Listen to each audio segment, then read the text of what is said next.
Hey guys, so right now there appear to be 3 exotic quests in the game at the moment, with a 4th one likely on the way. Today we're going to very quickly go over the steps of how to get these exotics, along with some quick comments on the weapons themselves. First, before you can even start these quests, you need to complete the story, so go do that. When you complete the campaign, each destination will have a new world quest. It'll be a blue crown icon. Basically, to start all of these exotic quests, you need to go do those world quests first, which are about 3 missions long. The one on IO does not lead to an exotic, at least not as of the making of this video. So let's start with Titan and Rat King.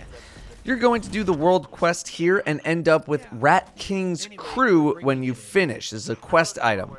I think you also need to have all of the quests done on Titan in general, but there's not that many anyway. You'll need at least one other person with the Rat King's crew item in order to do the quest chain. When you get this item, the first thing you'll need to do are 3 patrol missions. Those are the beacon things, not an adventure or anything like that.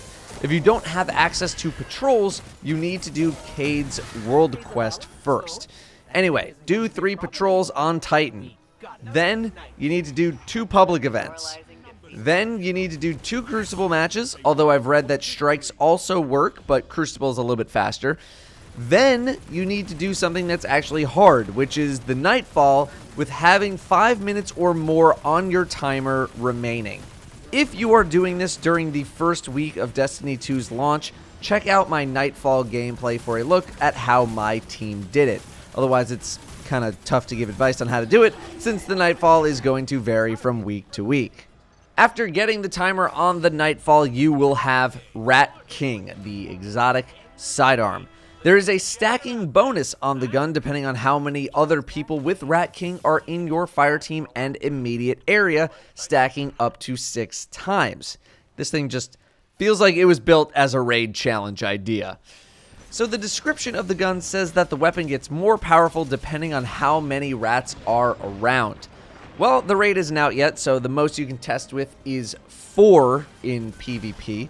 I did a quick test in the Nightfall with 3 people, since I imagine most Destiny 2 activity is in PvE right now.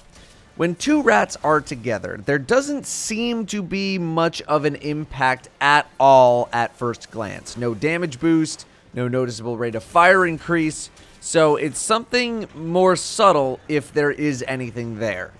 When 3 rats are together, we get a very noticeable rate of fire increase and maybe a slight handling speed increase as well.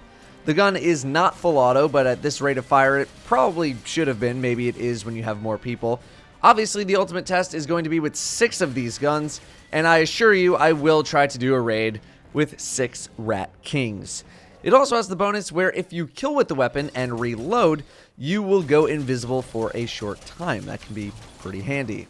As far as the performance of the weapon goes, I didn't really notice it being anything different compared to a regular sidearm, but I have not played with sidearms too much in Destiny 2 as of yet. Next up, we have Sturm, the exotic hand cannon. This is the Nessus quest chain with failsafe. You're going to complete that world quest chain and end up with a sidearm called Drang that you will eventually pair with Sturm. First, you'll talk with the Cryptarch, and he'll tell you to decrypt 5 legendary engrams and 1 exotic engram, and to kill Fallen on Nessus with Drang. For me, public events have been working alright for getting exotic engrams. Then you're going to go hit up Tyra Karn because Bungie wanted a reason for people to visit the farm again, and she'll tell you to kill Fallen with Drang without reloading, and to kill major Fallen enemies with Drang. You only need the kill shot to be with Drang on the majors for the credit, so you can use a heavy weapon and then just burst him down with Drang at the very end of its health bar. Any Fallen public event or lost sector will work just fine here.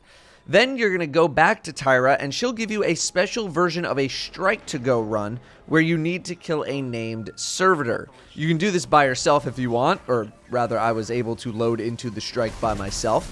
Kill the servitor, go back to Tyra, and you will get Sturm, the hand cannon. So the cool thing with Sturm and Drang is their synergy. First time we're seeing weapons that have perks linked to each other.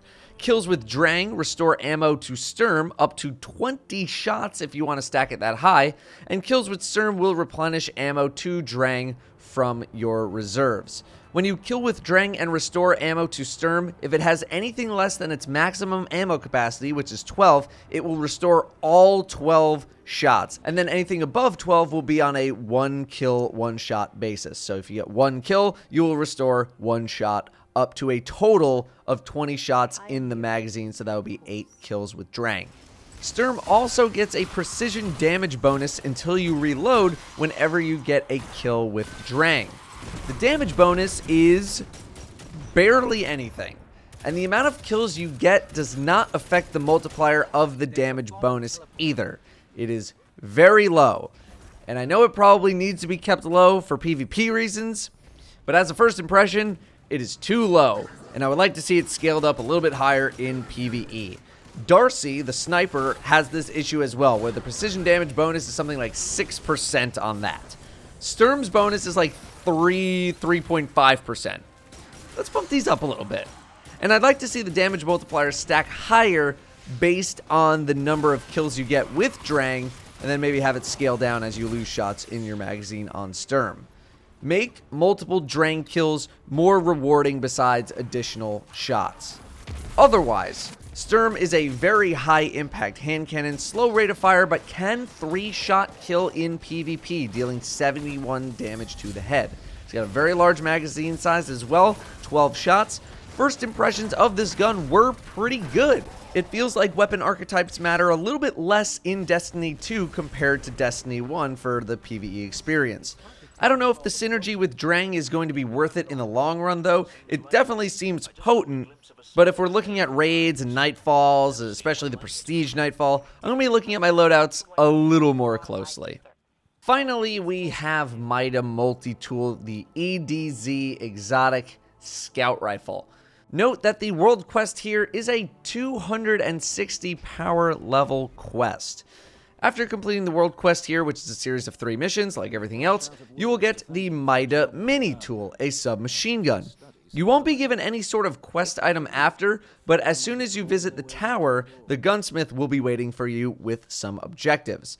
The first thing you must do is get precision kills with a scout rifle, and also get scout rifle multi-kills without reloading. I believe you need 3 kills before reloading for it to count. After that, the gunsmith wants you to dismantle 5 rare or legendary scout rifles, so get to farming. After that, you need to go get 50 airborne submachine gun kills.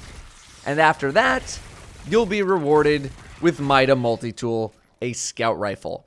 Those of you who played Destiny 1 will probably know this weapon very well, and it performs basically the exact same that I've noticed. It does have some changes, like having high caliber rounds back and a lower magazine size, but performance on the weapon didn't really seem to change. PvP damage is lower, but that is to be expected.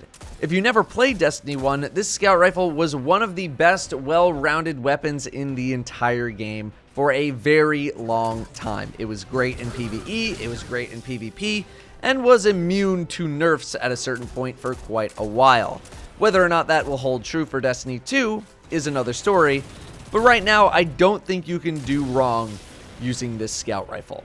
So those are the 3 exotic world quests that we know of right now. That World Eater quest that many of you have been asking me about on Twitter is likely to become known pretty soon, and as soon as it is, I will have something for all of you.